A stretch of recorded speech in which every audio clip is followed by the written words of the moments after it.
नमस्कार मंडळी, श्री स्वामी समर्थ. तर आज आपण जाणून घेणार आहोत की किंक्रांत म्हणजे काय, या दिवशी काय करावे आणि काय अजिबात करू नये, अशी संपूर्ण माहिती आपण आजच्या व्हिडिओमध्ये जाणून घेणार आहोत. तेव्हा व्हिडिओ संपूर्ण पहा. मकर संक्रांतीनंतर येणारा एक दिवस असा असतो की ज्या दिवशी चुकून जरी हे काही काम केले तर त्याचा परिणाम अनेक दिवस राहतो. तो दिवस म्हणजे किंक्रांत किंवा काही ठिकाणी त्याला करिदिन सुद्धा असं म्हणतात. तर आज तुम्ही मकर संक्रांती असल्याने बघा, सर्वजण या सणाची अगदी जोरदार तयारी करत असणार.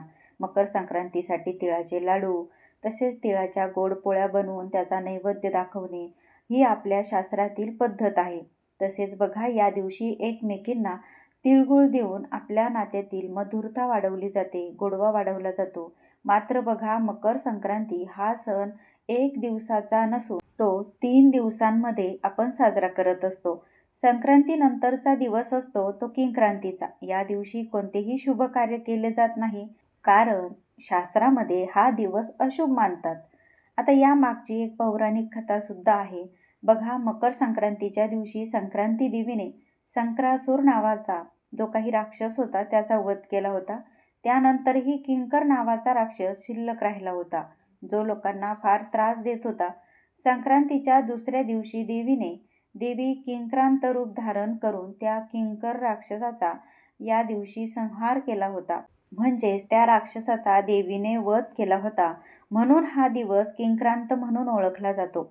आता किंक्रांत हा दिवस संक्रमणाचा, अस्थिर ऊर्जेचा काळ मानला जातो.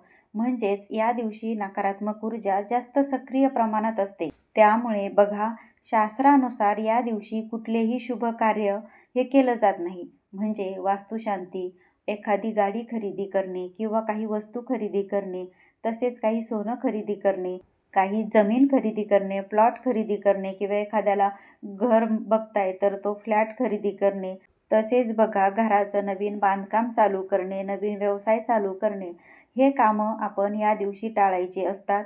आणि बघा, आपल्यामध्ये संयम असला पाहिजे.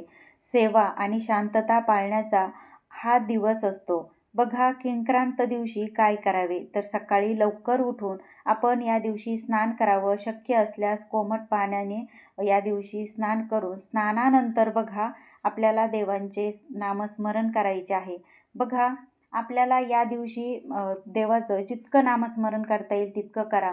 त्यामध्ये बघा, आपण स्वामी भक्त आहोत तर तुम्ही स्वामी चरित्र सारामृताचं पारायण करू शकता.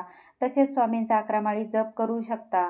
तसेच जर तुम्ही इतर कुठल्या देवतांना जास्त मानत असाल तर तुम्ही त्या देवतांची सुद्धा सेवा करू शकता. गणपती बाप्पांची तुम्ही सेवा करू शकता, तुमच्या कुलदेवीची तुम्ही सेवा करू शकता, कुलदेवताची सेवा करू शकता, त्यांचं नामस्मरण करू शकता. तुमचे जे कोणी गुरु असतील तर गुरूंचं सुद्धा तुम्ही जो काही मंत्र असेल तर तो गुरु मंत्र जप करू शकता. आपण अशा प्रकारे आपल्या इष्टदेवतेंची आपण सेवा करू शकतो. मात्र या दिवशी नवीन काही सुरुवात करू नये, तसेच मोठी काही पूजा करू नये, म्हणजेच होम हवन यासारखी. या दिवशी देवाला तुम्ही तीळ अर्पण करा. तिळगुळ अर्पण करताना बघा, तुम्ही देवांना तर्पण करा, परंतु गरजू व्यक्तींना सुद्धा या दिवशी दान करा. सगळ्यांशी, इतरांशी प्रेमाने वागा, गोड बोला. गोड म्हणजे चांगले विचार करा. दान धर्म करा. त्यामध्ये अन्नदान करा, धान्याचं दान करू शकता, वस्त्रदान करू शकता, गायदान करू शकता, कुत्रा पक्ष्यांना अन्न देऊ शकता. तसेच बघा, सात्विक आहार या दिवशी घ्यायचा. चुकूनसुद्धा आपल्याला या दिवशी मांसाहार करायचा नाही. भाकरी, भाजी, वरण, भात असा साधा अगदी सात्विक मेनू या दिवशी जेवण करावं. पाणी आणि अन्न हे शुद्ध ठेवावं. किंक्रांतीच्या दिवशी बघा, काय करू नये, तर शुभ कार्य करू नये, नवीन कामाची सुरुवात करू नये. या दिवशी गृहप्रवेश, सोनं खरेदी करणे, लग्न, मुंज हे सारखे कार्यक्रम असे टाळावेत. त्याचबरोबर या दिवशी नख कापू नयेत, केस कापू नये. केस कापणे, नखे कापणे हे अतिशय अवर्ज्य मानलं गेलं आहे. म्हणजेच पुरुषांनी दाढीसुद्धा या दिवशी करू नये. हे या दिवशी किंक्रांतीच्या दिवशी हे करणं अशुभ मानलं जातं. त्यानंतर म्हणजे खूप रागराग करणं, घरामध्ये वादविवाद घालणं, मोठ्यांशी वाद घालणं हे आपल्याला टाळायचं आहे. तसेच बघा कुणाला तळतळून बोलणे, नकारात्मक बोलणे ह्या गोष्टी टाळायच्या. तसेच बघा या दिवशी जड आणि तामसिक अन्न टाळायचं आहे, म्हणजेच मांसाहार, दारू, फार तिखट, खूप तळलेले पदार्थ आपल्याला या दिवशी वर्ज्य करायचे असतात. बघा महिलांनी या दिवशी विशेष काळजी घ्यायची असते, म्हणजेच या दिवशी खूपच असा साज शृंगार हा टाळावा असं शास्त्र सांगतं. नवीन हळदी कुंकू साडी टाळावी, म्हणजेच या दिवशी नवीन खरेदी करणं हे टाळायचं असतं. तसेच बघा घरात अगदी शांतता या दिवशी कशी राहील याची आपण काळजी घेतली पाहिजे.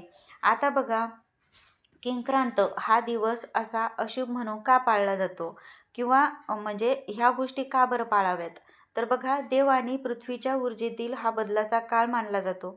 या दिवशी केलेली चूक ही दीर्घकाळ आपल्याला परिणाम देऊ शकते. म्हणजे कधी कधी तर बघा आता संक्रांतीच्या दिवशी आपण जे काही कार्य करतो तर त्याचं पुण्यफळ हे आपल्याला एक वर्षभर मिळत असतं. पण आपण किंक्रांतीच्या दिवशी अशा काही गोष्टी केल्या किंवा आपण या गोष्टी जर आपण चुकलो तर आपल्याला त्याचे आयुष्यभर परिणाम भोगावे लागू शकतात. या मागचाच हा उद्देश आहे. आता किंक्रांत म्हणजे घाबरण्याचा दिवस नाही तर स्वतःला सावरण्याचा दिवस आहे असंच मी तुम्हाला सांगेल.